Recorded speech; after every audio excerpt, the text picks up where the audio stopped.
안녕하십니까. 사건반장 표창원입니다.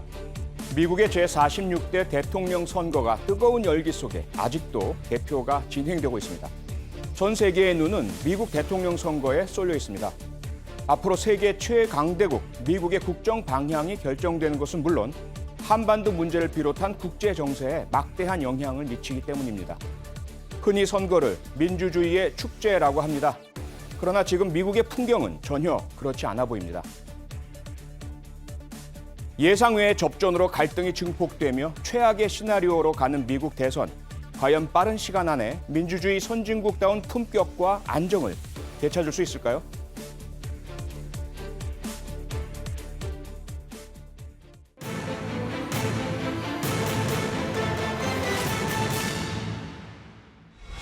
미국 대통령 선거가 개표가 종료되기도 전에 최악의 소송전으로 치닫고 있습니다. 개표 초반 우위를 달리던 트럼프 대통령이 바이든 후보에게 역전당하면서 소송 카드를 꺼내들었습니다. 치열한 접전이 벌어지고 있는 미국 대통령 선거 상황을 정리합니다. 네, 특집 사건반장 함께 해주실 분들입니다. 오늘 미국 대선 특보를 위해서 최인택 중앙일보 국제전문기자 특별히 모셨습니다. 그리고 백성문 변호사, 김준일 뉴스톱 기자 함께합니다. 안녕하세요. 네, 안녕하세요. 자세한 이야기 나오기 전에 미국 현지 분위기부터 보고 오겠습니다. 먼저 백악관이 있는 미국 워싱턴 DC부터 연결합니다. 임종주 특파원. 네, 워싱턴입니다. 네, 미국이 대선 이틀째인 오늘도 승자를 결정짓지 못하고 있습니다. 주요 경합지에서 접전이 펼쳐진 데다 개표도 지연됐기 때문인데요. 현재 민주당 조 바이든 후보는 북부 경합지에서 판세를 잇따라 뒤지면서 유리한 곳에 섰지 않습니까? 지금 현재 상황 좀 설명을 좀 해주시죠. 네, 우선 바이든 후보는 당선에 필요한 270명, 선거인 270명에 17명 모자라는 253명을 확보했습니다. 현재 네바다와 애리조나에서 앞서 있는데 이 두 곳의 우세를 굳히면 다른 주 개표와는 상관없이 승리를 확정할 수 있습니다. 매우 유리한 고지를 확보했다고 볼 수 있습니다. 반대로 트럼프 대통령이 이기려면 펜실베니아와 노스캐롤라이나 또 조지아와 네바다주 등 4개 주를 모두 이겨야 해서 상대적으로 어려운 상황에 놓여 있습니다. 네, 바이든 후보가 북부 경합주, 그러니까 위스콘신과 미시간에서 뒷심을 발휘한 게 주요했다고 보시는 거죠? 네, 그렇습니다. 바이든 후보는 밤사이에 북부 러스트벨트의 경합주 위스콘신과 미시간주 등 두 곳에서 전세를 뒤집는 데 성공했습니다. 위스콘신주는 49.4대 48.8%, 0.6%포인트 차이의 박빙 승부가 펼쳐진 곳입니다. 미시간주도 격차가 2.2%포인트에 불과합니다. 이들 경합주를 차지하면서 바이든 후보는 승기를 잡은 것입니다. 핵심 경합주인 펜실베니아에서도 우편 투표 개표가 본격적으로 이루어지면서 트럼프 대통령을 2.2%포인트 차이로 바짝 따라붙었습니다. 개표 초반에는 10%포인트 넘게 차이가 났던 곳입니다. 아직 개표가 진행 중인 노스캐롤라이나와 조지아주도 바이든 후보의 맹추격으로 접전 양상이 전개되고 있습니다. 자, 그렇다면 지금 모든 사람들의 가장 큰 관심사는 도대체 언제 최종 승부가 가려지나인데요. 어떻게 보고 계십니까? 네, 지금 개표가 진행되는 곳은 6개 주인데 박빙 승부가 펼쳐지다 보니 각 주에서 결과 발표에 신중을 기하는 모습입니다. 네바다주는 일정 시간 개표 결과를 공개하지 않기로 했고 펜실베니아주는 앞으로 며칠 더 걸릴 가능성이 있습니다. 펜실베니아 주지사의 말입니다. Let me be clear. In Pennsylvania, every vote is going to count. I'm going to fight like hell to protect the vote of every Pennsylvanian. I'm going to do everything in my power to make sure that every vote counts. 네, 잇따라 역전을 허용한 트럼프 대통령 법적 소송에 본격적으로 나섰는데요. 개표 중단과 재검토를 현재 요구하고 있죠. 네, 트럼프 대통령 측은 위스콘신주에서 부정행위가 보고됐다며 재검표를 요구했습니다. 또 미시간과 펜실베니아, 또 조지아주 등 3곳에는 개표 중단 등을 요구하는 소송을 냈습니다. 본격적인 소송전을 시작한 것입니다. 트럼프 대통령도 트윗을 통해 참관 보장 등 개표의 투명성이 확보되지 않았고 자신을 찍은 표가 갑자기 사라졌다는 등의 의혹을 잇따라 제기했습니다. 위스콘신주는 트럼프 캠프의 개표 부정 의혹 제기에 대해서 무책임하고 모욕적인 것이라고 반박했습니다. 네, 그런가 하면 백악관 부근에서는 현지 시간 4일 새벽에 극우 단체 회원들이 피습당하는 사건도 발생했다면서요. 네, 백악관 인근 거리에서 극우 단체 프라우드 보이스 회원 4명이 흉기 공격을 받았다고 주장했습니다. 그러면서 흑인 인권 단체인 BLM 회원을 가해자로 지목했습니다. 이에 대해 BLM 측은 프라우드 보이스의 거짓말이라고 반박했습니다. 소셜미디어에 올라온 당시 피습 영상에는 프라우드 보이스 소속 일부 회원과 흑인 여성 한 명이 흉기에 찔려 피를 흘리는 장면이 담겨 있습니다. 경찰은 성명을 내고 용의자 3명을 쫓고 있다고 밝혔습니다. 지금까지 워싱턴에서 JTBC 임종주입니다. 네, 이번에는 델라웨어죠. 바이든 후보의 저택이 있는 델라웨어의 그 개표 결과를 기다리고 있는 상태인데요. 현재 나가 있는 김필규 특파원 연결해서 현지 상황 살펴보겠습니다. 김 특파원. 예, 델라웨어 윌밍턴의 체이스 센터에 나와 있습니다. 네, 어제와 같은 장소에서 바이든 후보가 연설을 한 거죠. 그렇습니다. 바이든 후보는 자택과 가까운 이곳 델라웨어 윌밍턴의 체이스 센터에서 이곳 시간으로 오후 4시쯤 대국민 연설을 했습니다. 오늘 새벽에도 같은 장소에서 연설을 했는데 개표 상황에 맞춰서 오늘 또 한 번 대국민 메시지를 전한 겁니다. 어제는 부인 질 바이든 여사와 함께 했고요. 오늘은 같은 러닝메이트죠. 카멀라 해리스 부통령 후보와 함께 연단에 올랐습니다.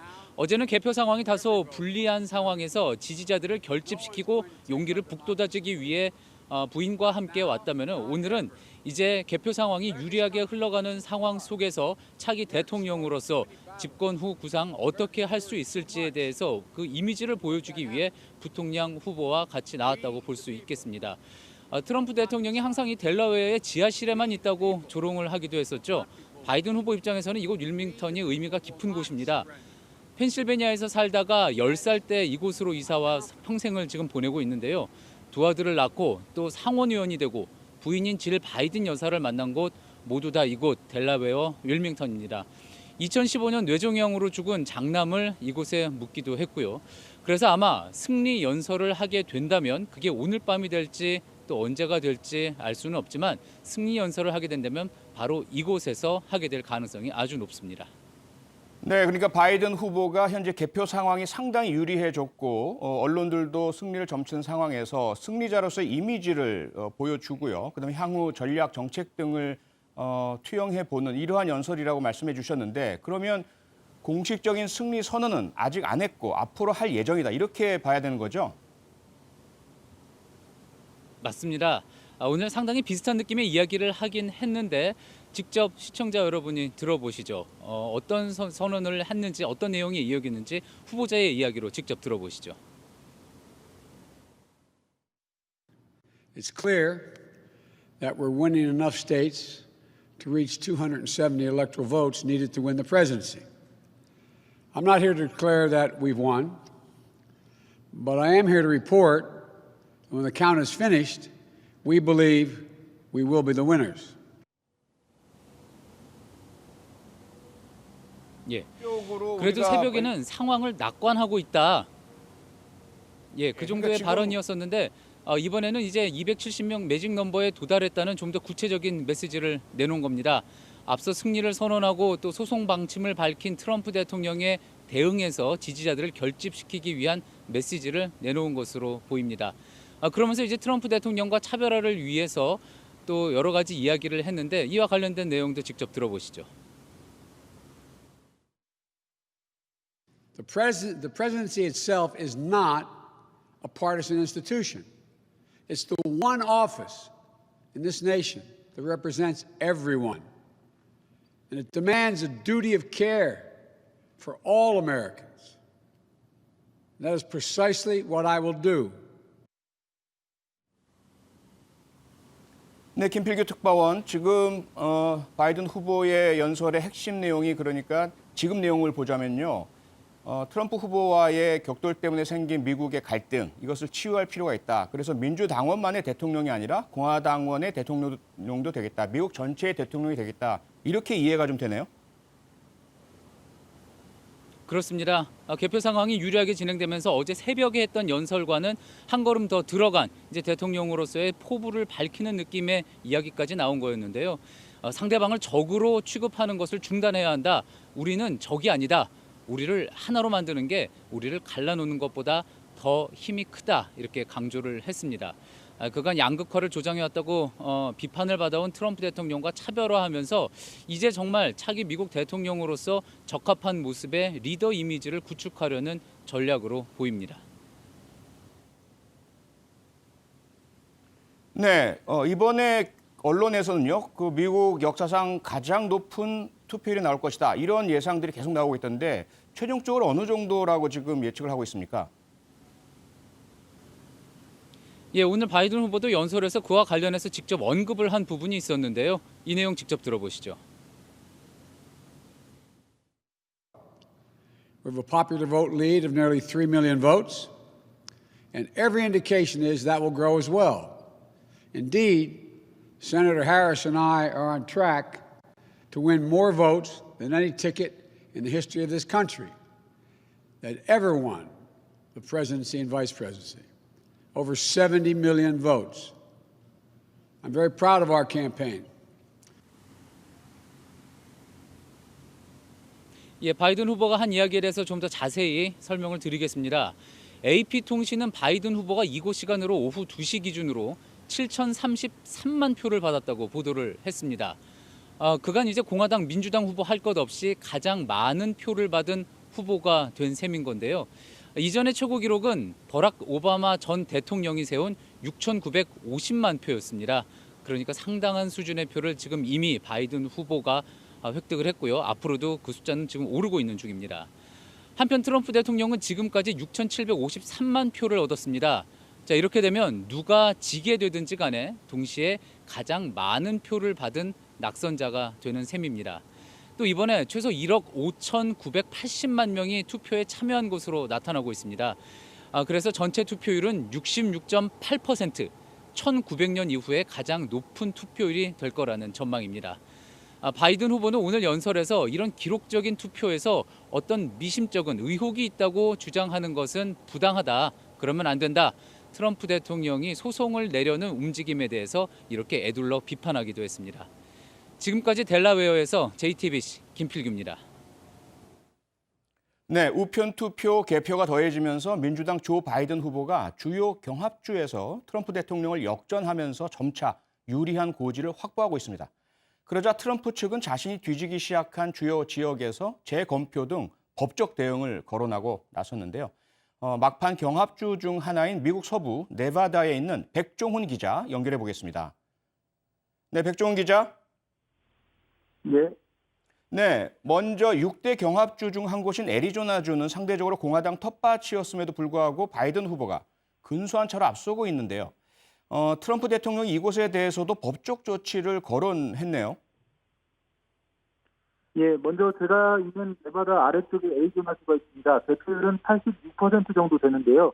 트럼프 대통령이 47.9%, 바이든 후보가 50.7%를 얻어서 2.8%포인트 차이로 바이든 후보가 앞서고 있습니다. 이런 가운데 CNN과 미국 정치 매체 더힐 등이 트럼프 대통령 측이 애리조나 상황을 보면서 법적 조치를 검토하고 있다고 보도하고 있습니다. 남부의 애리조나주는 전통적으로는 공화당의 강세 지역입니다. 여기 11명의 대선 선거인단이 걸려 있는데요. 지금 트럼프 대통령이 밀리고 있거든요. 트럼프 진영의 선거 참모가 더힐이라는 매체에 애리조나에 잘못된 투표가 있었다면서 법적 조치를 하겠다 이렇게 시사를 했다는 겁니다. 구체적으로 어떤 조치일지는 말을 아끼고 있는데요. CNN도 애리조나와 네바다주에 대해서 트럼프 진영이 법적 조치를 할 것이다, 검토하고 있다 이렇게 조금 전에 보도했습니다. 네, 그렇다면 트럼프 진영은 사실상 러스트벨트 지역, 경합 지역이잖아요. 그 이외에도 아직 개표가 완료되지 않은 접전지 대부분에 대해서 법적 조치에 나서겠다 이렇게 들리네요. 네, 실제로 트럼프 대통령 선거 참모들이 애리조나와 네바다에 소송에 나선다면 혼란이 불가피할 것으로 보입니다. 네바다의 경우에는 지난 투표 이후에 일주일가량, 즉 미국 서부 시간으로 오는 10일까지 도착하는 우편 투표도 모두 인정해서 집계를 할 방침입니다. 트럼프 진영이 실제로 법적 조치까지 들어가게 된다면 개표 상황이 더 지연되거나 할 수 있겠습니다. 네바다의 경우 역시 두 후보 간 득표 차가 현재 0.6%포인트, 7,600표 정도 차이로 매우 박빙인데요. 지금 상황이라면 트럼프 대통령으로선 뺏기지 않고 싶을 그런 지역으로 보입니다. 네, 지난 2000년이었죠. 엘고 당시 민주당 대선 후보가 조지 W. 부시 후보와 맞붙었을 때 플로리다주에서 개표 분쟁으로 36일간 당선자 확정이 되지 않았었는데요. 이번에는 여러 개 주에서 동시다발적으로 소송전이 시작될 텐데 그야말로 대혼란에 빠지겠습니다. 예, 미국 주요 언론과 전문가들은 트럼프 대통령 측이 예상했던 수순을 밟고 있다 이렇게 보고 있습니다. 사실 지난 여름부터 트럼프 대통령은 네바다주 등에서 우편 투표를 확대하는 방안 등에 대해 비판을 해왔습니다. 각 주 법원에 소송이 걸리고 또 그것이 연방 대법원까지 갈 경우에는 대선 상황은 혼란이 더할 수 있습니다. 때문에 선거 직전 보수 성향의 베럿 판사를 연방 대법관에 임명하면서 연방 대법원의 이념 구도를 보수 6명, 진보 3명으로 만들어둔 것도 트럼프 대통령의 전략이 아니라 이렇게 보고 있습니다. 그래서 연방 대법원 판결을 구한다면 트럼프 대통령 측이 혹시 유리할 수 있는 거 아니냐 이런 관측이 나오기도 하는데요. 하지만 소송이 진행이 되더라도 어느 한쪽이 조금 더 확실하게 승리했다는 사회적 평가가 내려진다면 예상보다 빨리 소송도 마무리될 수 있을 것이라는 의견도 있습니다. 지금까지 미국 서부 네바다 리노에서 JTBC 백종원입니다. 네, 미국 대선 결과에 촉각을 곤두세우고 있는 또 다른 국가 역시 중국인데요. 대선은 미국 내정이다 이러면서 간섭하지 않겠다고 했지만 내부적으로 상당한 대비가 이루어지고 있을 것이란 관측이 나오죠. 베이징 연결해서 자세한 소식 알아봅니다. 박성훈 특파원. 네, 베이징입니다. 네, 중국 외교부 부부장이 미 대선 상황에 대해서 공개적인 언급을 했다고요? 네, 우리로 치면 차관격인데요. 러위청 중국 외교부 부부장이 미국 대선이 평화롭고 순조롭게 치러지길 바란다고 말했습니다. 이 상하이에서 열리고 있는 국제수입 무역 박람회장 기자회견에서 한 말입니다. 러 부부장은 미중 간 이견도 있지만 새로 선출된 대통령과 양국 관계가 안정적으로 가는 것이 국제사회의 공통된 기대라고도 했습니다. 네, 상당히 정중한 표현으로 들리는데요. 그런데 어제 시진핑 주석 연설에서는 다소 좀 공세적인 이런 언급이 나왔었지 않습니까? 네, 시 주석은 어제 연설에서 이 강대국의 일방주의와 보호주의 때문에 세계 경제의 불확실성이 커지고 있다면서 직접 거론하진 않았지만 현 상태의 원인이 사실상 미국 트럼프 행정부 때문이라고 우회적으로 비판했습니다. 특히 협력을 촉진하기 위해서 강대국이 모범을 보여야 한다. 자신의 이익을 위해 손해를 끼쳐서는 안 된다고도 했는데요. 그러면서 대외 개방과 경제 협력을 강조했습니다. 이런 주장이 처음 거론된 건 아니지만 미 대선 다음 날 시 주석이 직접 그리고 공개적으로 거론했다는 점에서 이 차기 지도자에게 중국의 입장을 전한 셈이 됐습니다. 또 오늘 아침 중국 관영 글로벌 타임스는 이 중국은 세계 최대의 소비 시장이라면서 미국이 대중 무역 관계의 신뢰를 재건해야 한다는 사설을 게재하기도 했습니다. 네, 사실 중국의 속내를 알 수 있는 또 하나의 방법이 중국의 매체들을 보는 것일 텐데요. 중국의 관영 매체들이 미국 대선 과정에 대해서 비판 보도를 많이 내고 있죠. 네, 그렇습니다. 역시 글로벌 타임스 오늘자 지면 보도를 좀 인용해 보면요. 전문가 칼럼을 통해서 이번 미국 대선은 미국 민주주의 시스템의 한계를 드러냈다 이렇게 지적했습니다. 미국이 민주주의의 모델로 여겨지지만 당파적 분열이 사회를 혼란으로 내몰고 미 경제를 파탄에 이르게 하고 있다는 겁니다. 중국 관영 CCTV 역시 미 대선에 대한 분석이나 결과 보도보다는 선거 비용이 역대 최대라거나 시위대 간 충돌을 실시간 보도하는 그런 양상을 보이고 있습니다. 네, 지금 바이든 당선 가능성이 높다는 전망이 계속 나오고 있는데 이와 관련해서 중국 측에서 내놓은 분석 좀 있습니까? 예, 우선 그 트럼프 대통령이 사전 여론조사 예측보다 훨씬 박빙의 승부를 벌인 것에 대해서 미국민들이 코로나19보다는 경제 문제에 더 크게 반응했다 이런 해석들이 나오고 있습니다. 관영 환구시보는 막상 뚜껑을 열어보니 트럼프의 지지 기반이 약하지 않았다고도 전했습니다. 그러면서 이 패배한 트럼프 대통령의 분노가 자칫 중국으로 향할 수 있다는 우려도 있는데요. 이 재임 중 탄탄한 경제 성과를 토대로 재선을 노렸던 트럼프 대통령이 중국에서 발언된 코로나19 때문에 뒤집혔다 이렇게 본다는 것이죠. 또 바이든 후보의 당선 가능성과 여파에 대한 전망은 아직 많지는 않습니다. 다만 바이든 후보가 인권과 민주주의 가치를 중시하고 있다는 점에서 향후 홍콩이나 신장 위구르 지역 문제에 대한 대응 강도가 높아질 수밖에 없고 또 대만과의 양안 관계의 긴장도 지속될 것이라는 해석이 많습니다. 지금까지 베이징에서 JTBC 박성훈입니다. 네. 김준일 기자는 지난 2012년부터 2016년까지 미국에 체류했잖아요. 예, 그러면서 그렇습니다. 두 번의 미국 대선을 다 지켜봤지 않습니까? 예. 네, 그래서 제가 좀 여쭤보고 싶은 게 바이든이 이번 대선의 승부처인 주요 경합주에서 예. 역전해 가면서 결국 매직 넘버 270 달성을 눈앞에 두고 있는 상황인데 예. 현재 개표 상황 조금 정리를 해주시죠. 예.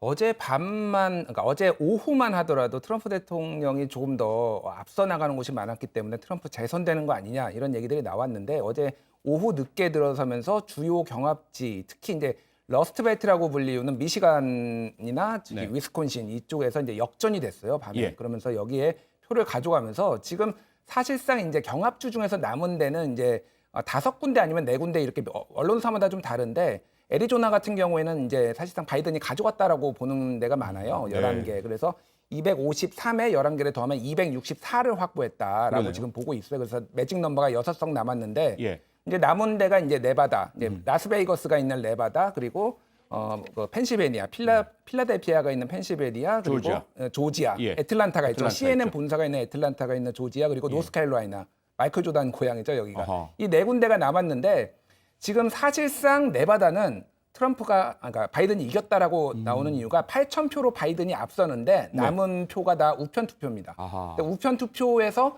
한 80%가 트럼프가 나와야지 이게 뒤집히는 거예요. 네. 그런데 지금의 모든 경향성은 트럼프가 바이든을 앞서지 못하고 우편 투표에서는 모든 그 민주당 지지자들도 많기 때문에 그래서 사실상 이겼다라고 지금 바이든이 선언을 한 상태고 네. 그리고 지금 펜실베니아, 조지아 같은 경우에는 격차가 점점점 줄어들고 있습니다. 지금 펜실베니아 같은 경우는 89% 정도 개표를 했는데 네. 아직 16만 표로 트럼프가 앞서긴 하지만은 이것도 역시 우편 투표가 아직 꽤 많이 남아서 역전 가능성이 있다 얘기가 나오고 있고 조지아 같은 경우에는 49.6 대 49.1이에요. 그래서 2만 3천 표 차이밖에 안 납니다. 지금 여기도 95% 개표를 했는데 그래서 네. 여기도 지금 바이든이 이길 가능성이 있다. 어찌됐든 최소한 네바다만 확보를 하면은 매직 넘버 270이기 때문에 아하. 270 플러스가 될 가능성이 높다 이렇게 네. 볼 수가 그럼 있겠습니다. 펜실베니아 우편 투표 유효성과 상관없이 상관없이. 결정이 되어버리는 상황이 되겠네요. 예, 그래서 바이든이 네. 이제 승리 선언을 사실상 한 것으로 이렇게 보이죠. 네, 지금 김준일 기자가 정리를 해줬지만 네바다, 펜실베니아, 노스캐롤라이나, 조지아 이 4개의 경합 지역이 바이든의 대권 고지 구부 능선이라 불리면서 큰 주목을 샀습니다. 체인트 기자께서 이 대선 때문에 너무 고생이 많으시잖아요. 국제 전문 기자로서요. 이 4개 경합 지역이 바이든에 대해서 보여준 표심 어떻게 해석을 하십니까? 지금까지 이제 트럼프 혹은 공화당의 든든한 그 지지 세력으로 지금 그 쇠락한 공업지대인 러스트밸리 네. 그리고 이제 남부의 강력한 이제 복음주의 기독교 세력이 있는 거기를 바이블 벨트라 그럽니다. 그 두 예. 지역인데요. 그 두 지역이 이번에 허물어졌음을 보여주는 겁니다. 네. 러스트밸리는 트럼프가 어떤 뭐 보호 무역을 하고 하면서 미중 무역 전쟁을 하고 하면서 어떤 뭐 활동을 하는 것처럼 보이는데 실질적으로 노동자들에게 별로 도움이 되지 않았다.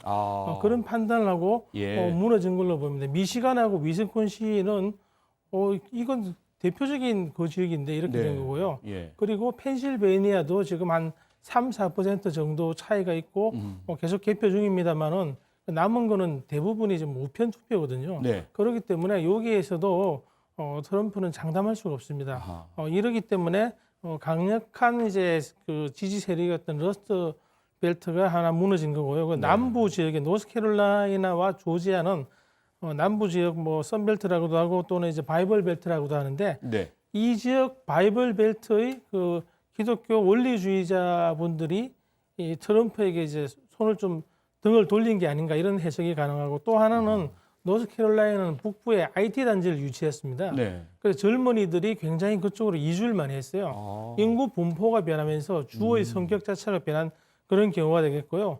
조지아주는 어떤 그 트럼프 자체에 대한 도덕성 네. 이런 거에 대한 반대 그리고 거기는 지역별로 애틀랜타에 지금 CNN 본사가 있는 건 물론이고 거기 시장이 아프리카계 여성입니다. 아주 강력한 사람으로 예. 사회운동을 열심히 하면서 지역 분위기를 바꿔놨습니다. 아하. 그리고 조지아주의 애틀랜타는 인구 집중 지역이라서 거기에서 나오는 좀 무편 투표 개봉 결과에 따라서 결과가 상당히 이제 바뀔 것으로 보입니다. 네. 네, 현재 상황을 조금 더 자세히 짚어보도록 하겠습니다. 주요 경합주에서 열세를 보였던 바이든 후보가 현재 선거인단을 더 많이 확보하면서 앞서고 있고요. 아직 승자를 확정하지 못한 주가 펜실베니아, 조지아, 노스캐롤라이나, 네바다, 알래스카 이렇게 남아 있는데요. 최인택 기자님 어떻습니까? 바이든 입장에서 확실한 승리를 선언할 정도가 되려면 이 중에서 어떤 지역이 그래도 가장 중요하다 보세요?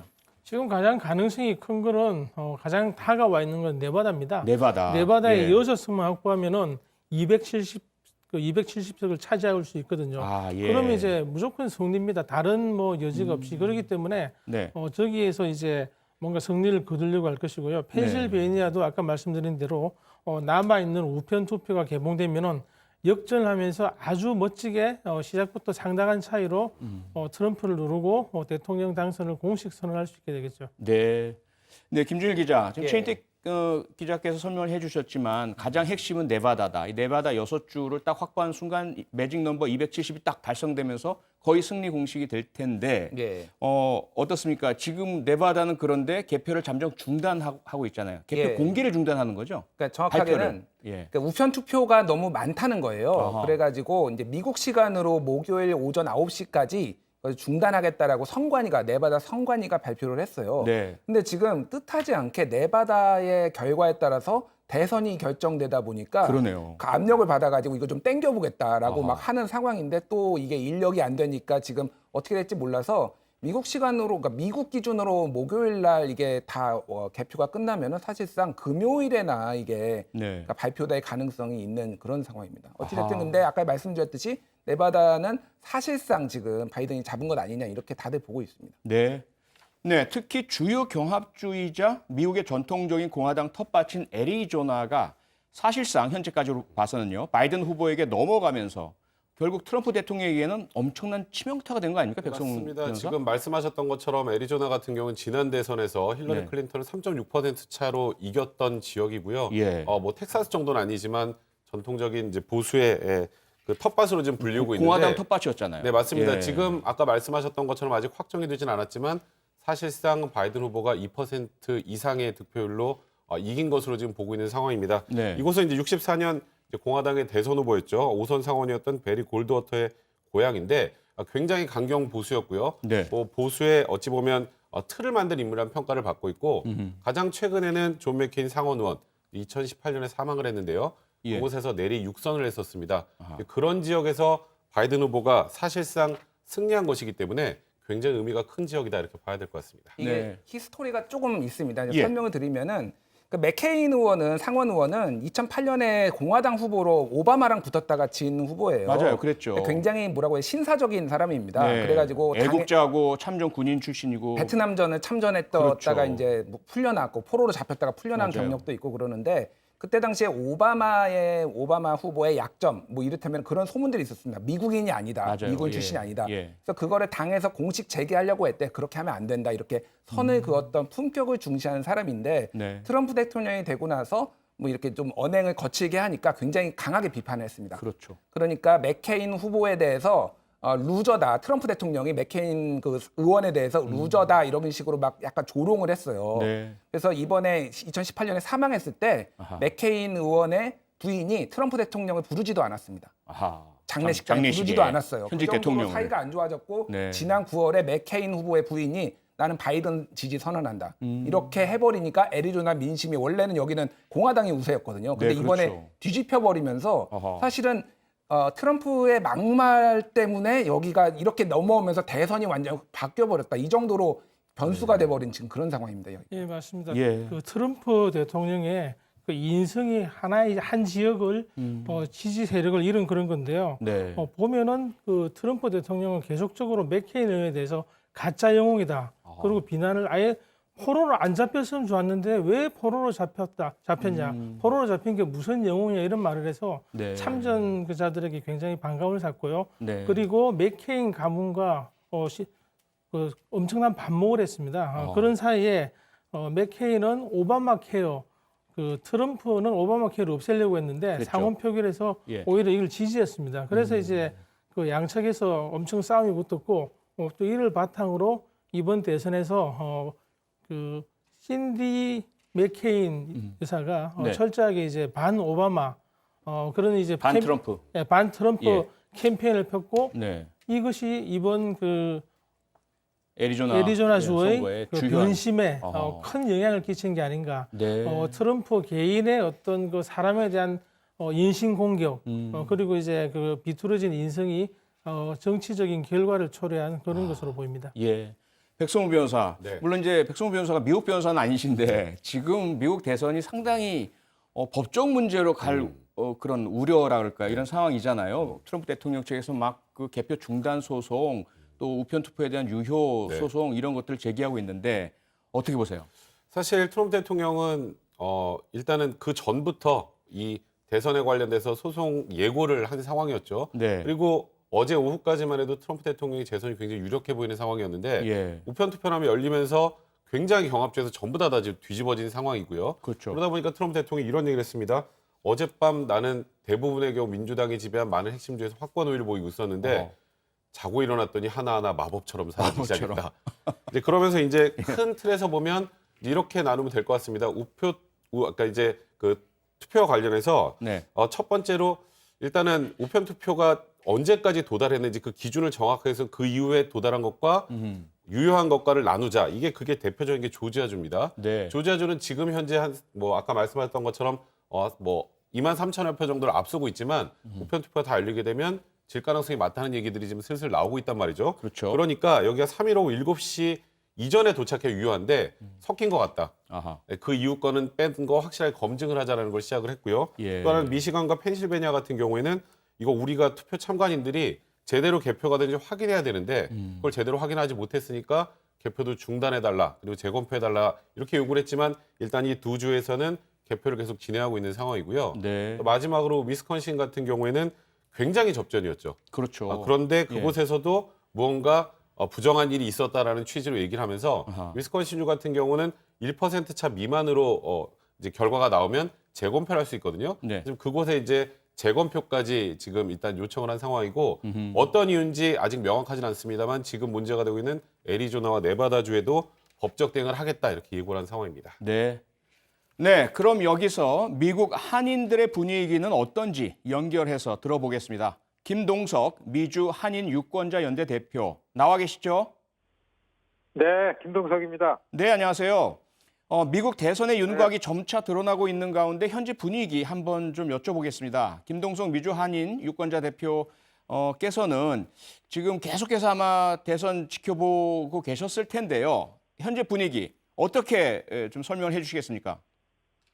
선거 결과에 대해서는 이 정도 되면은 만일에 상대가 트럼프가 아니면은 거의 다 결정되고서야 이 승복해야 되지 않겠냐 이런 의견들도 있고요. 네. 또 한 가지는 우리 한 4년 동안 트럼프 대통령 이 대통령직 수행하는 데 있어서 다 겪어봤기 때문에 이게 쉽게 결판 나지 않겠구나. 특별히 지금 남은 아직 개표 미확정된 걸 가지고 캘큘레이팅을 해보면은 그래도 아직까지 트럼프 대통령 기회가 아주 확률은 적지만 남아 있기 때문에 네. 꽤 오래 결정이 되지 않고 가겠다 이렇게도 지금 바라보고 있고서 굉장히 아슬아슬한 광경이죠. 네. 자, 이번 대선에서 최소한 1억 5,980만 명의 유권자가 표를 행사해서 역대 미국 역사상 최고치를 기록했다고 하는데요. 지금 미국 한인들이 보시는 투표율이 유독 높았던 이유 뭐라고 좀 보십니까? 미국의 한인들 역시 투표율 굉장히 높았습니다. 예. 일반 시민들 다르지 않게. 그리고 투표율이 높아도 굉장히 높았습니다. 이번에 이 선거 전문가들이 그동안에 투표율이 높다 그러면은 거의 공식처럼 이 리버럴 쪽이 이 득표에 유리하게 나온 거 이런 게 좀 깨졌습니다. 네. 왜 깨졌다 그러냐면은 투표율이 높은 것만큼의 이번에도 트럼프 지지자들도 그만큼 많이 투표에 참가를 했다 이렇게 보여지기 때문에요. 네. 그런데 지금의 이 선거판의 가장 중요한 지점이 이제 우편 투표라는 것. 이 우편 투표가 미국에서 실시된 적이 없습니다. 이전에는 사전 지정 현장 투표하고 그다음에 우편으로 하는 거는 부재자 투표를 했습니다. 네. 근데 이게 뭐 거의 한 6,500만 이상이 우편 투표한 거에 대한 이 우편 행정의 부실함 때문에 굉장한 이 문제점들을 지금 갖고 있고 그렇기 때문에 아마 트럼프 대통령이 투표율이 높았다 하더라도 이 우편 투표라는 부분에 있어서 그 어려운 것 때문에요. 이 처리가 안 된 거 이런 케이스를 다 그 조사해 놓고 있기 때문에 이런 걸 가지고서 소송을 걸고 계속해 가지고 이 결정되지 않는 게 오래 가면은 이거 참 큰 골치 아픈 거고 트럼프 대통령의 시나리오처럼 이게 법원으로 다 갈 수밖에 없지 않는가 이런 시나리오도 유력하게 얘기되고 있습니다. 네네. 하나만 더 여쭤보겠습니다. 누가 당선되느냐에 따라서 미국 내 한인들의 삶에도 상당한 영향이 미칠 텐데요. 어떻게 보고 계십니까? 그렇죠. 지난 4년 동안 트럼프 굉장한 어려움이고 거의 공포스러웠죠. 4년 전하고 지금하고 가장 크게 달라진 게 이 거의 범죄 수준에 가까운 인종 편견의 그 무장한 백인 우월주의자들이 굉장히 많이 조직이 생기고 네. 거리를 활보하고 지금 이런 표현들 그 대도시의 이 선거 개표 과정 속에서 벌어질지 모르는 이런 소요 사태라든지 충돌 때문에 전운이 감돌고 있다. 하루 이틀은 잘 지나갔어요. 그런데 이게 소송전으로 들어가면서 여름에 우리가 크게 혼란을 맛봤던 그 흑인 인종차별에 대한 항의 시 수준 이상의 이런 것들이 좀 발생할 우려가 있다 해가지고 굉장히 준비들 하고 그러고 있는데요. 4년 더 이 만일에 트럼프 인종주의를 갖고 이 국가 관리를 하는 게 온다 그러면은 굉장히 어려움이죠. 거의 두려움도 생기고서 여하튼 이렇기 때문에 한인들도 정치 관심이 높아지고 정치 참여 열기가 높다. 이렇게 얘기해도 틀리지 않습니다. 네네. 네, 여기까지 듣겠습니다. 오늘 말씀 고맙습니다. 네, 고맙습니다. 예. 김준일 기자, 좀 전에 우리 백송문 변호사께서 정리를 해주셨고 또 미주 한인 유권자인데 대표께서도 가장 우려를 표해 주신 것이 이제 법적 소송 문제인데요. 예. 지금까지는 일단 그 펜실베니아 20명의 선거인단이 걸려 있잖아요. 가장 예. 최종적인 그 경합주라고 많이들 거론됐는데 여기에서 우편 투표에 대해서 연방 대법원으로 가져가겠다. 예. 이런 뜻을 공표했지 않습니까? 일단 트럼프의 소위 말하는 대선 불복 시나리오가 나온 지가 꽤 됐습니다. 그리고 미국의 주요 언론들에 상당히 다 보도가 됐어요. 예. 그 과정을 조금만 말씀드리면 금방 이해를 하실 텐데 뭐냐면은 지난 6월에 루이스 드조이라는 자신의 열혈 지지자 측근을 연방 우체국장에 앉혔습니다.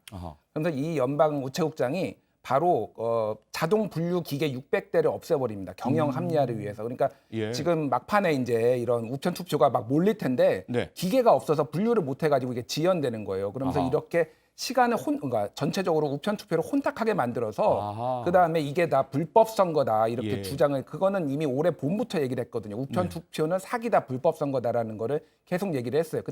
그때부터 이미 이게 다 시나리오가 있었던 거예요. 그래서 이제 이거는 당연한 수순입니다. 지금 펜실베니아 말고도 지금 미시간, 위스콘신 이런 데에서 다 중단이거나 재검표를 지금 요구한다라는 거거든요. 그러면 이제 원래는 12월 14일에 이제 선거인단이 모여가지고 투표를 해야 되는데 그때까지 이제 결정이 못 되면은 그 이제 정말로 미국은 혼동 속에 빠지고 거기에서 어떤 정치적 이득을 얻겠다라는 게 이미 올해 봄부터 다 계획돼서 지금 하나씩 진행되고 있는 그런 상황이죠. 예.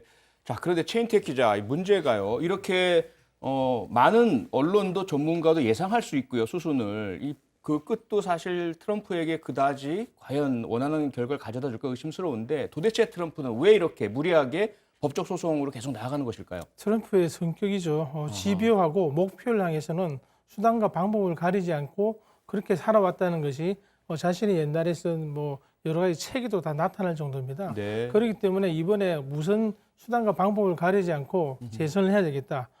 그렇기 때문에 지금 사람들에게 이런 식으로 혼란을 일으키고 네. 이번 투표 자체가 상당 부분에서 유효하지 않다는 판결을 연방대법원, 지금 연방대법원이 6대3으로 공화당 지지하는 대법원 그 판사들이 더 많거든요. 그렇게 만들어놨죠. 무리하게 네. 마지막 지명까지 하면서요. 네, 원래 예. 이제 5대4였는데 네. 이제 그 베럿. 기인스버그가 예. 세상을 떠나면서 베럿 대법관을 거기에 넣어서 6대3으로 됐는데요. 예. 이걸 바탕으로 어떤 그 제도를 활용해서 지금 미국의 그 선거 제도가 우리가 생각하는 것과는 달리 미국 특유의 방식이 너무 많거든요. 아하, 네. 이를 최대한 활용해서 나중에 하원 표결로 가보자 이런 생각이 있는 것 같습니다. 아, 예. 하원에서 표결을 하면은 하원 의원 숫자대로 표결을 하는 게 아니라 네.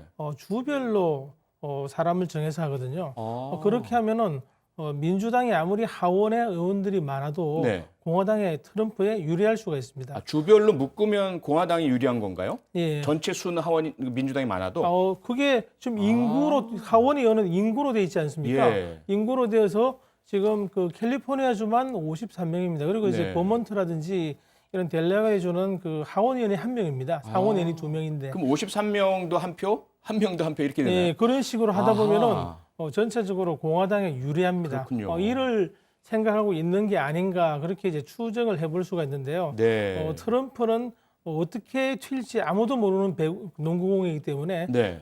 그 속셈을 정확하게 파악하기가 쉽지 않습니다. 다만 네. 무슨 방법을 쓰더라도 나는 재선을 해야 되겠다. 이 목표를 향해서 집요하게 지금 달려가는 그런 모습으로 볼 수 있겠습니다. 예. 요 하나만 더 여기서 네네. 추가를 좀 하자면은 예. 지금 개인적인 이유가 좀 있어요. 뭐가 있냐면은 그러니까 정치적 법적을 떠나서 예. 개인적인 트럼프의 사적 이유가 있단 말이죠. 트럼프가 지금 자산이 한 2조 8천억 원 정도 되는데 다 부동산입니다. 예. 근데 이제 코로나 시국이라서 이 가치가 많이 하락했어요. 예. 공실률. 그런데 지금 개인 빚이 한 1조 2천억 원 정도 됩니다. 그러니까 전체 자기 가진 거의 한 45%가 또 빚으로 이루어진 상황인데 네. 이게 지금 만기가 막 돌아오고 있어요. 어. 1조 2천억 원에.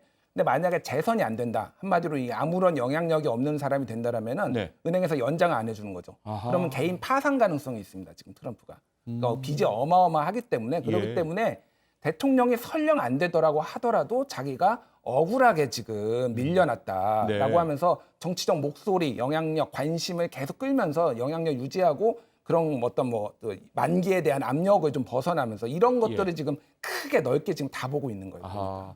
그러면 그렇게 시간을 번다고 해서 빚이 없어지는 건 아닐 테고요. 예. 그 사이에 뭔가 해결할 수 있는 방법을 찾겠다 이렇게 봐야 되겠네요. 그거는 또 굉장히 많은 것들이 그러니까 트럼프가 이 소송으로만 뭐 7천 건을 지금까지 해왔어요. 본인이 아하. 트럼프가 예. 본인 회사와 관련해서 그리고 6건의 회사를 파산시킨 적도 있습니다. 그러니까 네. 이런 류의 것들은 굉장히 능숙한 사람이에요. 아하. 그러니까 어찌됐든 시간을 벌어야 되는 지금 그런 상황입니다. 그러네요. 자, 그런데 문제는요, 최인택 기자님, 이렇게 어쨌든 트럼프가 개인적 이유, 정치적 이유, 법적 이유 등을 들어서 계속해서 최대한 시간을 끌어서 결과가 나오지 못하게 해버리면 피해보는 것은 미국 국민이고 세계의 모든 지구인들 아니겠습니까? 이런 상황들 많은 우려가 제기가 되죠. 예, 그렇죠. 예. 그렇지만 이제 12월 14일에 미국 그 일정의 선거 일정에 따르면은 이게 선거인단이 네. 최종적으로 투표를 합니다. 지금 이번에 선 대선은 예. 미국 대통령을 뽑는 게 아니고 형식적으로는 선거인단을 뽑는. 대통령을 네. 뽑을 선거인단을 선출하는 것이고요. 예. 이 선거인단이 최종적으로 12월 14일 투표를 해서 아하. 대통령을 뽑게 됩니다. 그런데 네.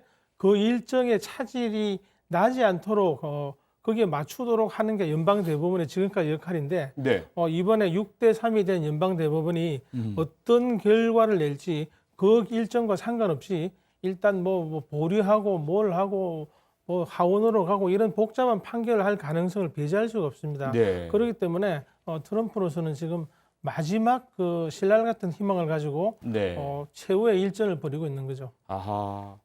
네. 그런데요, 그렇게 되면 물론 트럼프 측에서야 여러 가지 계산이 있긴 하겠지만 개표 결과가 지연되면 지금 안 그래도 막 분열되어 있잖아요. 친 예. 트럼프, 반 트럼프, 막 폭력 사태도 일어나고 있고. 근데 이러한 상황들이 미국 내에서의 극심한 혼란으로 이어지지 않을까 하는 그런 우려가 크지 않습니까? 일단 그 대선 직전에 네. 총기 판매가 급증했다 미국에 이런 얘기들이 계속 나왔어요. 그러니까 예. 그 소위 말하는 QAnon이라는 우파 음모론자들이 있는데 이 사람들이 얘기를 생각을 하는 거는 뭐 민주당의 고위 인사들이 소아성애자고 네. 거기에 맞서는 게 트럼프다. 트럼프가 이런 전사고 아이들을 구하는 전사다. 이런 식의 메시지들을 이제 SNS나 이런 데 강력하게 많이 뿌리면서 공유를. 그걸 믿는 사람이 있습니까? 근데 굉장히 많은 사람이 믿어요. 아, 그래요? 예, 굉장히 많은 사람들이 믿고 그게 영향력이 있기 때문에 예. 사실은 그래서 무장봉기, 뭐 내전 가능성 뭐 이런 얘기까지 나오고 상점들이 다 문을 닫고 그런 거거든요. 예. 그래서 지금 그 아직 결정이 안 됐지만은 만약에 정말로 트럼프의 열혈 지지자들이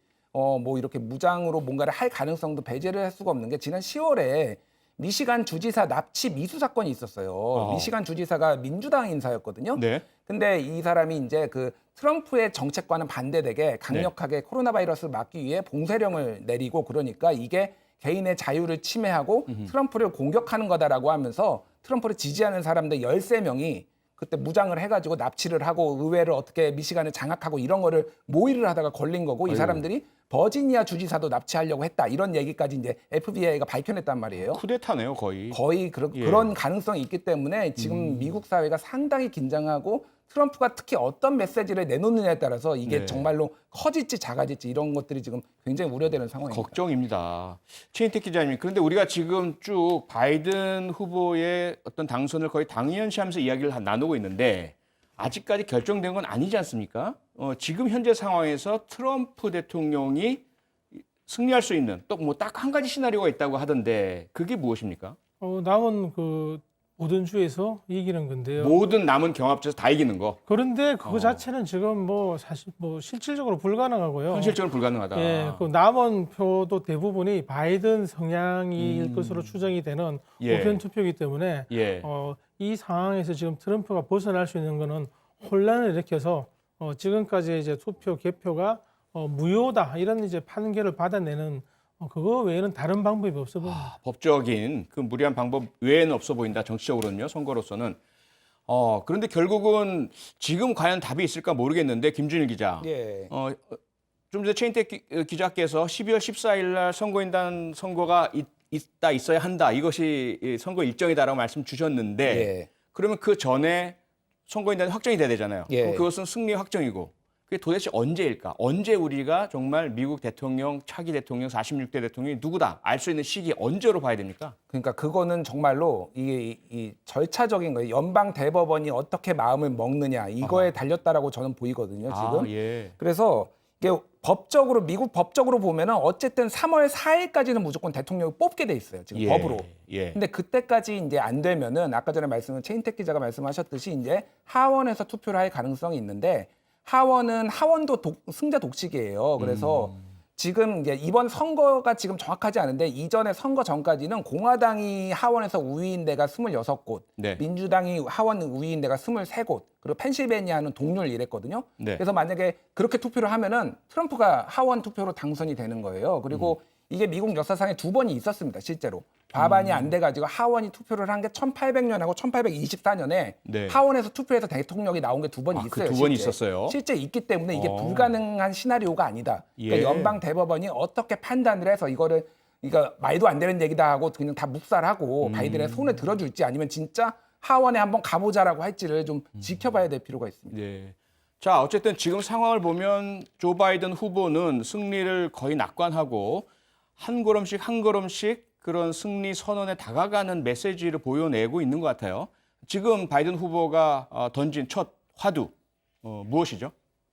예, 뭐 바이든 후보는 지금 일관되게 얘기를 하고 있습니다. 예. 이제 우리 화합, 이제 분열된 그 화합을 얘기하고 있고 또 하나는 이제 트럼프 대통령이 그동안 했던 정책, 잘못된 정책에 대해서 되돌리겠다. 네. 그러면 파리 기후 협약 탈퇴를 했지 않습니까? 그렇죠. 그걸 바로 다시 되돌린다든지 아. 복귀하겠다라는 거고 지금 그 대선 때도 그 과정에서 유세 과정에서 보면은 오바마 전 대통령이 이제 유세에 참여했는데 네. 오바마 대통령이 오히려 굉장히 강한 발언들, 트럼프를 공격하는 발언들을 하고 바이든은 굉장히 절제된 발언들. 그러니까 네. 이런 사태가 빚어지면은 리더십이라는 게 매우 중요해질 수밖에 없다. 그러면은 그렇죠. 미국을 화해시키기 위해서 좀 자제하고 절제하고 하지만은 잘못된 것은 하나하나씩 다 바로잡겠다. 이런 메시지들을 지금 계속 예. 던지고 있는 거죠.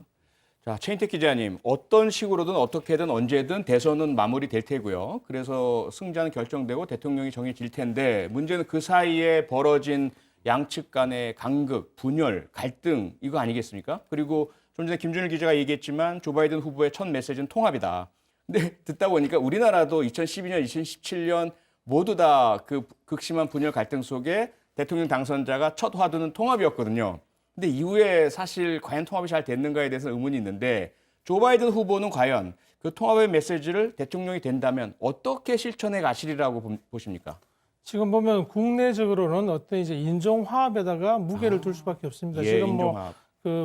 뭐 블랙 라이브스 매터 뭐 시위까지 나오고 했는데 예. 그렇게 하면 또 문제가 백인들이 전체 유권자의 70%인데 이분들의 상당수가 또 이제 우리가 역차별 받는다고 이전처럼 주장할 가능성이 큽니다. 예. 또 대외적으로는 지금까지 트럼프는 보호무역 정책을 폈죠. 그런데 지금 바이든은 이제 공정무역이라는 걸 얘기를 하는데 그런 기조로 갈 것 같고요. 특히 우리가 주목해야 될 게 대외 정책 중에 한반도 정책이죠. 네, 네. 그거와 그렇죠. 또 그건 좀 복잡한 얘기고 또 하나가 이제 이란 핵 합의를 복원하겠다는 겁니다. 그렇게 해서 이란에 대한 예. 여러 가지 제재를 푼다는 건데요.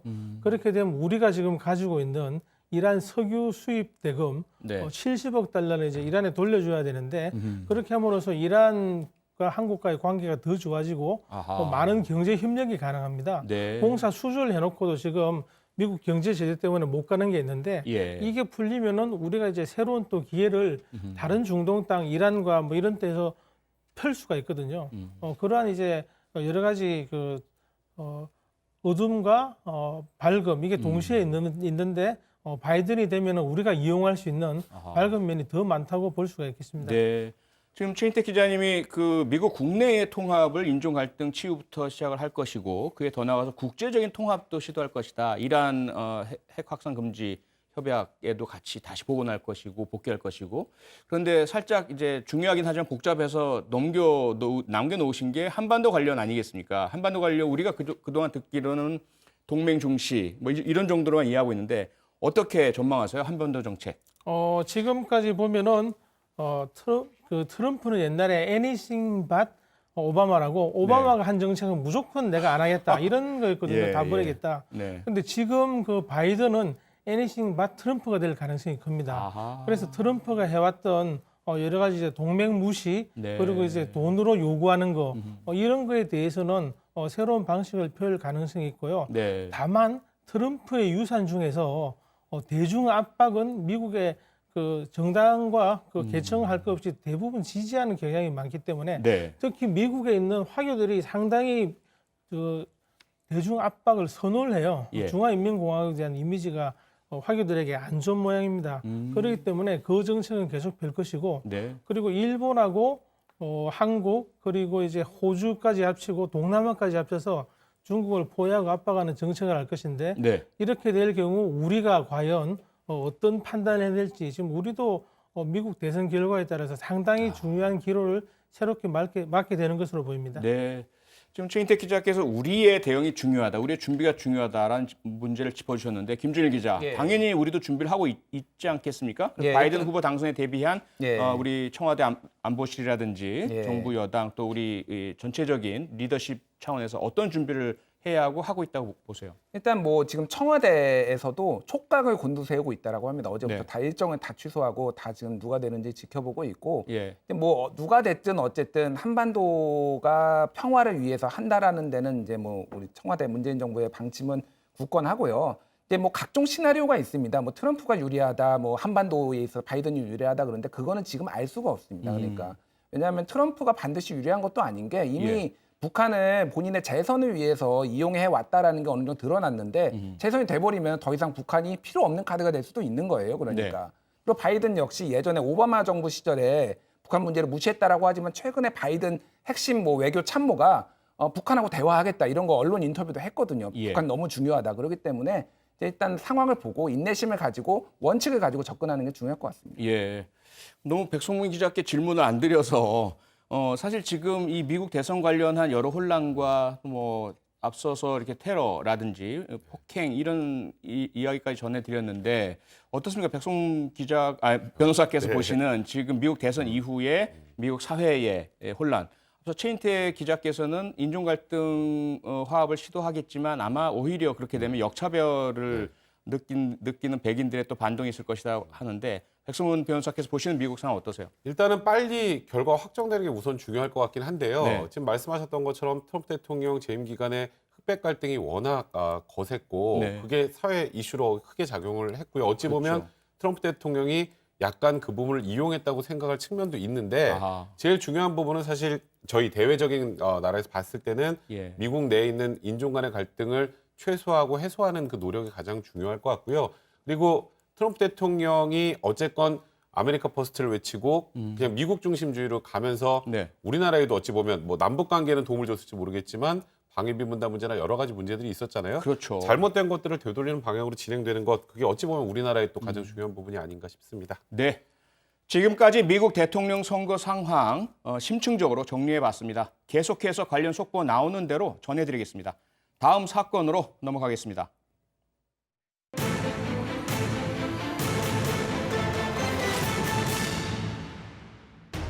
전 남편을 살해하고 시신을 유기한 고유정에게 무기징역이 확정됐습니다. 하지만 의붓아들 살해 혐의에 대해서는 1, 2심과 마찬가지로 무죄 판단이 나왔습니다. 마침내 마무리된 고유정에 대한 법적 판단을 짚어봅니다. 전 남편을 살해한 혐의로 무기징역형을 선고받은 고유정에 대한 대법원 선고가 있었습니다. 김준일 기자, 예. 결과 좀 정리해 주시죠. 예. 전 남편 살해 그리고 시신 유기 혐의로 넘겨졌죠. 그래서 이미 1심과 2심에서 무기징역이 나왔습니다. 예. 그런데 의붓아들을 살해한 혐의에 대해서는 증거불충분으로 무죄가 됐는데 네. 그것이 이제 그대로 다 결정이 됐다, 받아들여졌다 대법원에서 이렇게 볼 수가 있겠습니다. 네. 의붓아들을 숨지게 한 혐의에 대해서는 무죄로 판단을 했습니다. 백성무 변호사, 네. 이 의붓아들 사망 경위부터 한번 짚어볼까요? 검찰에서는 고유정이 살해했다 이렇게 보고 기소했잖아요. 네, 맞습니다. 고유정이 전 남편을 잔인하게 살해하기 한 2달 전 2019년 3월에 네. 청주시의 자택에서 의붓아들이 사망을 했죠. 예. 이제 최초에는 경찰에서 이 현 남편의 다리에 눌려서 질식사한 것이다. 그러니까 범죄 혐의가 없다라고 봤다가 네. 나중에 이제 조사하는 과정에서 예. 일단 현 남편 홍모 씨의 몸에서 수면 성분이 이제 독세핀이 검출이 됐는데 네. 이게 고유정이 처방받았던 거라. 그러니까 이걸 남편에게 먹이고 그리고 본인은 여러 가지 그 시간대 본인이 자고 있었다는 시간대도 깨 있었다는 정황들이 많이 나와 있다 보니까 네. 일단 그 범죄 현장이라는 그 아이가 사망한 현장에 보면 외부 침입 흔적은 없습니다. 예. 그러면 아버지에 의해서 사망을 했건 혹은 고유정이 살해했건 둘 중에 하나인데 네. 일단 검찰 입장에서 보기에는 아버지의 다리에 눌려서 질식사했을 개연성 굉장히 낮다라고 보고 네. 나머지 증거들을 기초로 해서 기소를 했던 겁니다. 네. 그러니까 검찰은 그렇게 봤는데 법원에서는 끝까지 여전히 합리적 의심의 여지를 지울 수 없다. 자다가 아버지 다리가 아이의 목을 눌렀을 수도 있지 않느냐. 네. 이렇게 여지를 남겨서 결국 무죄의 근거를 삼았잖아요. 네, 맞습니다. 그게 가능한가요? 사실 우리 형사법의 중요한 법원 중에 하나가 의심스러울 때는 피고인의 이구라는 법원이 있죠. 네. 1심, 2심 전부 고유정이 범행했을 가능성을 배제하진 않았습니다. 예. 의심스러운 정황이 굉장히 많다라고 했습니다만 네. 그 의심스러운 그 내용이 이제 고유정이 범행했다라고 확정을 하기 위해서는 현 남편의 다리 혹은 몸에 눌려서 아이가 질식사할 가능성이 완벽하게 전적으로 배제가 돼야 되는데 네. 그래서 검찰에서도 가장 중요시했던 게 5세 이상의 아이 정도라면 이제 아버지의 다리에 눌려서 질식사할 가능성이 없다. 이 부분을 집중적으로 이제 법의학자 등을 통해서 입증해 보려고 했습니다만 예. 재판부 입장에서 보기에는 그렇더라도 네. 이 가능성이 1%라도 있더라도 이걸 완벽하게 배제하지 못하는 이상 이 부분에 대해서 유죄를 선고하기 어렵다고 본 거고요. 네. 또 상고심에서는 사실 이런 얘기도 있었습니다. 고유정이 이 아이가 사망하기 한참 전부터 남편에 자꾸 문자 메시지 같은 것들을 보내서 당신 잠버릇이 너무 심하다. 뭐 자면서 당신 몸으로 날 누른다. 뭐 이런 얘기들을 문자로 보냈단 말이에요. 이거는 고유정이 범행을 하기 전에 사전 정지 작업을 한 게 아니냐. 예. 이런 것도 반영이 돼야 되는 것 아니냐. 이런 목소리 있었습니다만 결국 이런 부분들도 반영이 되지 않았습니다.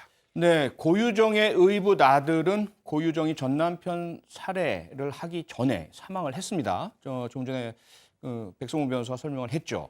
그런데 그 당시 그러니까 고유정이 살인범이라는 것을 몰랐던 상황에서 아이가 사망을 하니까 신고받은 경찰이 초동 수사를 벌이면서 처음에 의심을 했던 것은 아버지였단 말이죠. 예. 아버지에 대한 의심을 가지고 자면서 혹시 다리로 누르지 않았느냐라는 것에 집중을 맞추다 보니 나중에는 고유정이 살해했을 가능성에 대한 수사가 초동에서 증거 확보라든지 이런 것들이 잘 이루어지지 못했다. 그래서 아버지 홍 씨가 경찰의 초동 수사에 상당 문제를 제기했잖아요. 예. 그러니까 이게 고유정 씨가 말씀하셨듯이 그 전 남편의 살해하기 전이에요. 네. 그러니까 일반 그냥 여성인 거죠. 그리고 잠을 자던 방이 달랐습니다. 그러니까 고유정은 아들이 자던 방이 아니라 다른 방에서 자고 있었는데 네. 그러니까 이제 이렇게 살해를 직접 했을 것이라는 의심을 좀 경찰이 못했을 가능성이 충분히 있고요. 아하. 다만 이제 나중에 수사를 하다 보니까 이제 고유정 씨가 그 수면제를 처방받았는데 이게 이제 홍 씨, 전 남편 홍 씨의 몸에서 네. 발견이 됐다라는 거예요. 그리고 예전에 그 기사 검색을 했는데 치매 어머니 베개 질식사 뭐 이런 거를 기사로 또 검색한 사실이 이제 뒤늦게 발견이 됐는데 고유정이 검색한 거죠. 고유정이 검색을 예. 한 거죠. 예. 근데 이제 용의선상에서 배제된 상황이었지 않습니까? 한 2달 네. 정도 배제가 됐는데 예. 그 기간 동안 의붓아들이 사망하고 거기에 남아있던 뭐 매트리스, 전기장판 이런 거를 다 버린 거예요. 그러니까 이거를 더 이상 이제 증거를 뭔가를 확인할 방법은 없고 의심은 가는데 어떻게 이제 경찰이 더 진행을 하기 좀 어려운 상황이 돼서 이 홍 씨가 좀 불만을 터트린 것도 분명히 이해가 갑니다. 지금 상황에서는. 예. 그러니까 상당히 안타까운 상황인데 가끔씩 이런 일이 발생을 합니다. 그러니까 외관의 함정이라 그래서요. 겉으로 봤을 때 그런 살인이라든지 강력 흉악 범죄를 저지르지 않을 것 같아 보이는 사람에 대해서는 사실 용의점을 갖지 못하는 경우들이 있거든요. 그런데 그러다가 시간이 흘러가서 이 증거 휘발성이라 그래서 현장에서 바로 확보하지 못하면 놓치는 증거들이 있어요. 그 당시 상황에 어떤 흐트러진 모습이라든지 또는 물질이라든지 이런 것들에 대해서 만약에 처음에 확보를 하지 못하면 나중에 와서 용의점을 갖는다 하더라도 고유정이 보니까 전 남편 살해했네. 그러니까 그 전에 있었던 5살 아이의 그 사망에도 아마도 관여하지 않았을까? 그때 이미 때가 늦었다는 거죠. 그래서 무척 안타깝지만 지금 아이의 아버지인 그 홍 씨의 어떤 원망, 경찰에 대한 안타까움은 상당 부분 공감이 갑니다. 공감이 가고 경찰로서도 어찌 보면 나중에 결과론이지 않느냐. 좀 그렇게 좀 항변할 수도 있겠지만 이 결과를 봤을 때는 분명히 뭔가 초동 조치에 문제가 있었다. 수사의 어떤 원칙에 있어서 좀 되돌아볼 부분이 있지 않는가라고 좀 냉철하게 봐야 될 것 같고요. 어떻습니까, 백성우 변호사? 네. 결국 무죄 추정의 원칙, 앞서 이제 형사법의 대원칙 말씀 주셨고 네. 의심 갈 때는 피고인에게 유리한 쪽으로 해석해야 된다. 또 하나는 뭐 함재 의심의 여지를 완전히 해소시켜야 된다. 결국 그것 때문에 유죄 판결을 내리지 못한 것으로 봐야 되겠네요. 사실 우리 통상적으로 직접 증거라고 하면 뭐 범인의 자백 네. 아니면 뭐 흉기에 묻은 지문, 네. 목격자 진술 이런 것들이 있어야 되는데 사실 지금 현 상황에서 직접 증거는 없는 상황이었죠. 그렇죠. 하지만 직접 증거가 없다고 하더라도 간접 증거들을 다 모아봤을 때 네. 실질적으로 직접 증거가 있는 것과 동일하게 볼 정도의 상황, 아까 말씀하셨던 것처럼 예. 판사가 보기에 합리적 의심을 배제할 수 있는 정도가 된다면 유죄 판결이 나올 수 있었을 거예요. 예. 하지만 이번엔 그 마지막 1%를 지우지 못했던 것 같습니다. 이번 아하. 사안에서는. 예. 저도 좀 아쉬운 건 네. 아까 말씀하셨던 것처럼 처음에 이 아이가 사망했을 때는 범죄 현장이라고 경찰들이 별로 생각을 못했던 것 같아요. 그냥 사고라고 네. 봤죠. 예. 그런데 그 이후에 고유정이 전 남편을 그렇게 잔혹하게 살해하고 나서 이 아이의 죽음을 되돌아보니까 네. 이것도 좀 이상한데? 의심스럽고. 그러면서 이제 통화 내역 조회나 그 시간에 고유정이 깨 있었는지 아니었는지 검색 내용 이런 게 그때 나오기 시작했어요. 네. 근데 그때 사라진 게 매트리스 또 이불 이런 것들이 다 사라졌단 말이에요. 없어져 버렸죠. 예. 그곳에서 무언가의 증거가 나왔다면 그건 가정입니다. 네. 그곳에서 무언가 증거가 나왔다면 결과가 달라질 수도 있지 않았을까. 그러니까요. 이런 부분들은 분명히 한번 생각해 볼 만합니다. 네. 의붓아들 살인 혐의는 무죄 판정을 받은 고유정 사건. 결국 6살 어린이의 의문의 죽음은 끝내 풀지 못한 숙제로 남게 돼 버렸습니다. 다음 사건으로 넘어가겠습니다.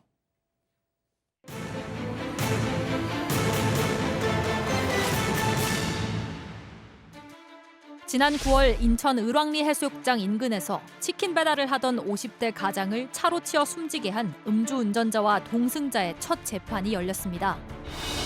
검찰은 동승자가 음주운전을 방조한 것이 아니라 적극적으로 교사한 것으로 보고 있습니다. 음주운전 동승자에게 윤창호법이 적용되는 이번 사건의 조사 결과를 들여다봅니다. 네, 많은 국민을 분노케 했던 사건입니다. 을왕리 음주운전 사망사고 가해자들에 대한 첫 재판 오늘 열렸습니다. 김준일 기자, 이 사건 개요부터 좀 정리를 해주시죠. 예, 다들 뭐 아직 생생하게 기억하실 거예요. 지난 9월 9일 새벽 1시쯤입니다. 을왕리 해수욕장 인근 도로였는데 치킨 배달을 하던 50대 남성이 이제 벤츠 차량에 치였는데 벤츠 차량이 역주행을 한 거죠.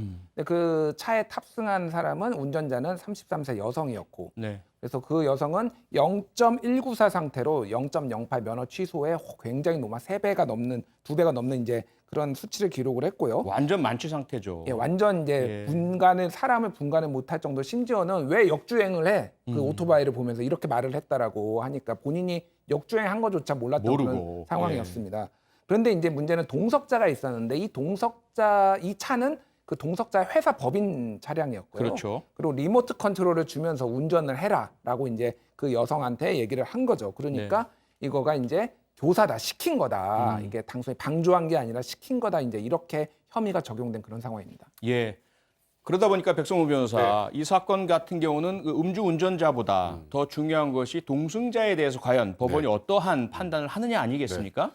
통상적으로 우리가 음주운전을 통해서 사고가 났을 때 옆에 동승자가 있으면 우리가 일반적으로 생각하는 건 음주운전의 방조범. 그러니까 그것도 어느 정도 부추기는 정도의 수준 정도라면 그냥 방조범으로 인정을 했었죠. 그렇죠. 근데 이번 사고는 사실상 이런 거죠. 음주운전을 할 생각이 어찌 보면 지금 운전자에게는 없었음에도 불구하고 아니 운전을 해라고 적극적으로 거의 떠밀듯이 운전을 시켰다. 그렇다면 현실적으로 운전한 사람과 운전을 적절히 교사한 사람을 동일하게 이제 혐의를 인정을 하는 건데요. 제가 알기로도 이게 우리가 음주운전 외에 사망의 그 책임에까지 동승자에게 부여를 하는 경우는 아직 보지 못했습니다. 지금 소위 말하는 윤창호법이 뭐냐면 위험운전 치사죄입니다. 그렇죠. 그러니까 만취 상태, 그러니까 취소 수치 이상 되는 상태에서 운전을 하면 일반 교통사고 처리 특례법 위반이 아니라 이제 특가법에 있는 위험운전 치사상죄로 해서 3년 이상의 유기징역이 굉장히 중한형입니다. 근데 그렇게 처벌하는데 이 동승자에게도 사실상 운전해서 사망사고 낸 사람과 동일한 책임을 적용하겠다. 이렇게 지금 검찰이 기소를 한 상황이기 때문에 굉장히 관심이 집중되어 있는 상황입니다. 예, 김준일 기자. 그런데 사실 운전자는 내내 있는 그대로 진술을 다 했었잖아요. 동승자는 지속적으로 자기가 시킨 게 아니다라고 수사 과정에서는 부인을 해왔는데 오늘 법정에서는 뭐라고 진술을 했습니까? 일단 법정에서는 공소 사실을 인정하느냐라는 거에 대해서는 네라고 했습니다. 근데 음주운전 교사 부분에 있어서는 이거는 좀 다퉈볼 여지가 있다. 그러니까 그러면서 다 부인을 했어요. 일단 죄책감을 느끼고 이를테면 뭐 죄송하다. 근데 술을 마시고 운전한 여성이 뒤늦게 합류한 뒤 테라스에 있는 호텔에 가서 술을 마신 기억은 있지만은 정확한 기억이 남아있지 않다. 기억이 안 난다. 그래서 그 부분에 있어서는 좀 이제 정확하게 교사죄를 적용하기 어려운 부분이 있다. 이제 이렇게 주장을 하고 있는 거죠. 그 주장이죠, 자기들의 피고인의. 주장이죠. 백성우 변호사는 뭐 뻔해 보이는데 방조 혐의는 인정하겠다, 가벼운 처벌은 받겠다. 하지만 교사 혐의는 이건 음주운전자와 거의 같은 처벌을 받을 테니 이건 적극적으로 부인하겠다. 이렇게 보여지네요. 일단은 형사적으로 볼 때도 교사범은 본범하고 동일하게 처벌한다 이렇게 돼 있습니다. 방조범은 당연히 감경이 되고요. 이번 사안 같은 경우에는 단순히 음주운전을 방조한 거에서 넘어서서 사망의 책임까지 지금 묻겠다라는 거거든요. 그렇죠. 그렇다면 아시는 것처럼 형량의 차이는 정말 하늘과 땅 차이입니다. 그렇죠. 그럴 때 끝까지 부인하는 것 말고 지금 현 시점에서 방법이 없을 것 같고 그러다 보니까 교사를 하지 않았다라는 주장보다는 전체적인 맥락은 나도 술에 취해서 잘 기억이 안 난다. 이쪽으로 지금 전략을 세운 게 아닌가 싶습니다. 자, 그런데요, 백성우 변호사, 뭐 재판 많이 해보셨겠지만 끝까지 혐의를 부인했는데 입증이 될 경우 이건 죄질이 무겁다고 가중처벌 받게 되잖아요. 그렇죠. 반대로 만약에 계속해서 부인해서 입증을 못하면 이건 교사로 처벌을 못하잖아요. 현재로 어떻습니까? 이 운전자의 진술 말고 과연 이 교사자의 교사 행위를 입증할 수 있다고 보세요? 저는 개인적으로 이번 사건은 충분히 입증이 가능하다고 생각을 합니다. 그 이유는 일단 운전한 사람의 진술만 있다면 그건 좀 애매하겠죠. 그렇죠. 하지만 둘만 있었던 게 아니거든요. 다른 일행들도 있었고 다른 일행들도 교사했다는 거에 힘을 실을 만한 진술들을 많이 내놨어요. 근데 특별하게 어떤 인적인 관계가 있어서 내놓은 것이 아니기 때문에 그러니까 예를 들어서 지금 운전한 사람과 아주 절친한 사람이 이 사람을 위해서 그런 걸 진술해준 게 아니란 말이죠. 아하, 그리고 또 예. 하나는 이 지금 같이 탄 동승자가 교사가 되건 방조가 되건 지금 현재 운전한 이 분의 형량 관련해서는 크게 차이가 나긴 어렵습니다. 그렇죠. 물론 교사가 인정이 된다면 다소형이 낮아질 수는 있겠습니다만 나눠가지고 예, 그런 걸 여러 가지 예. 감안해 본다면 나머지 진술이 거짓일 가능성이 그렇게 높아 보진 않습니다. 그래서 네. 이제 자유민주 심증주의 원칙상 재판부에서는 교사로 인정할 가능성이 지금으로 봐서는 네. 좀 더 높지 않을까 싶습니다. 네, 음주운전을 방조 교사하는 것은 살인을 방조 교사하는 것이라는 사실 꼭 기억했으면 좋겠습니다. 다음 사건으로 넘어가겠습니다.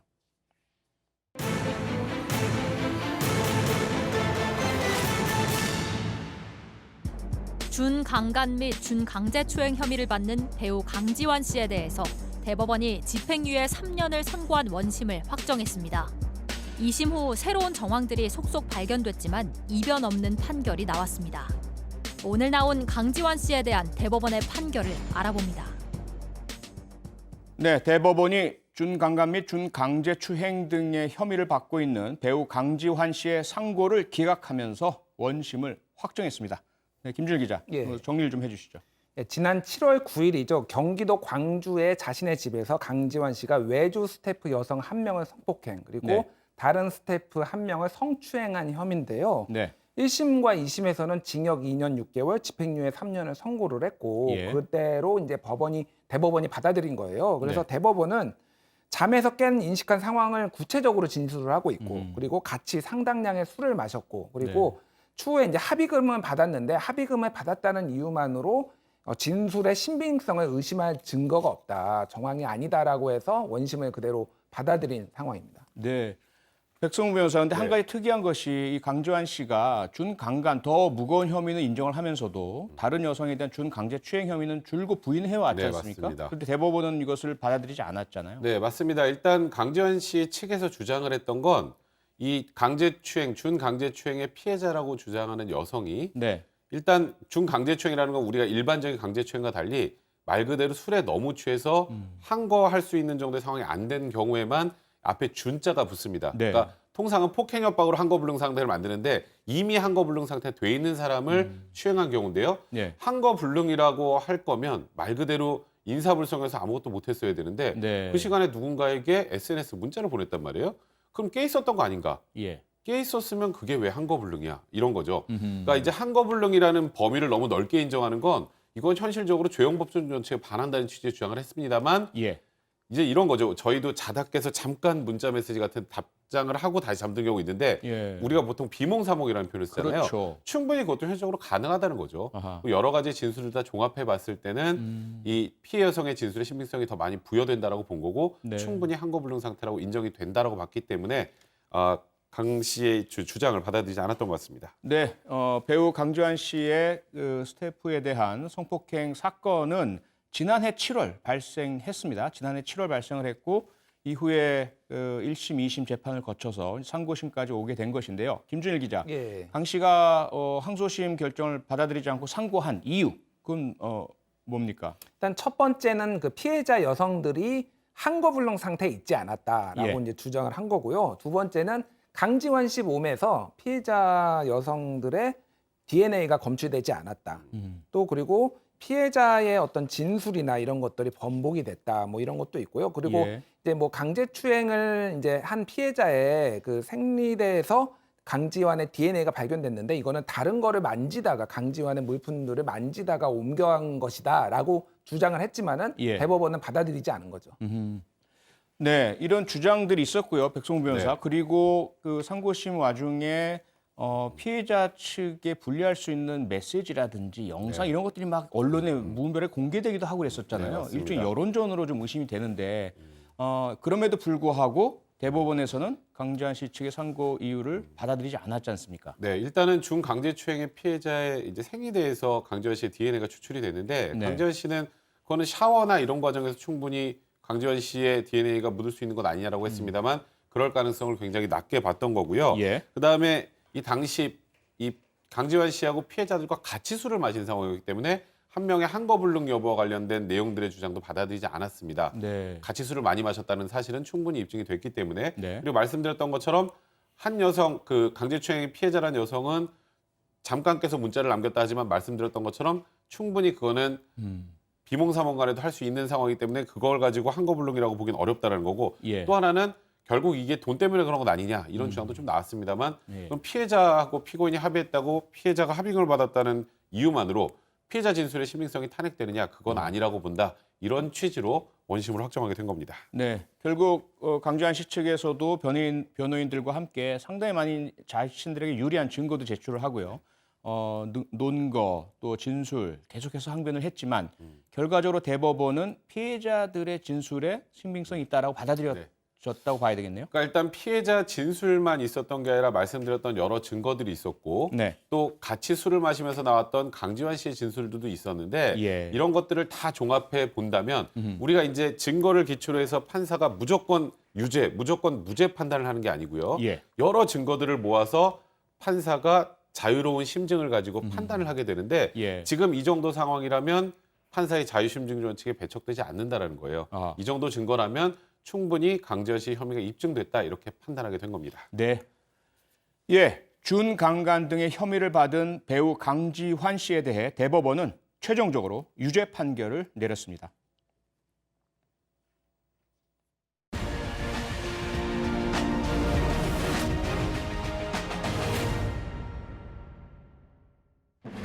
바이든 역대 최다 득표라는 언론 보도가 계속 나오고 있습니다. 현재까지 바이든 후보의 득표 수는 무려 7천만 표 이상이라고 합니다. 우편 투표가 모두 개봉되지 않은 상황이지만 이미 역대 미국 대선 어떤 후보보다도 많은 기록적인 숫자입니다. 게다가 선거인단 수도 트럼프 후보보다 앞서면서 당선 매직 넘버 270에 근접해 있습니다. 그러나 트럼프가 불복 의사를 비추고 소송을 제기하면서 이 선거가 깨끗하게 끝날지는 어느 누구도 장담하지 못하고 있는 상황입니다. 어쩌면 이번 대통령 선거는 미국 안의 묵은 갈등 폭발의 신호탄이 될지도 모릅니다. 부디 세계 평화와 인류 공용을 위해 미국 대선 결과에 순조로운 마무리를 기원합니다. 표창원의 사건 반장, 내일도 사건의 진실을 찾아갑니다.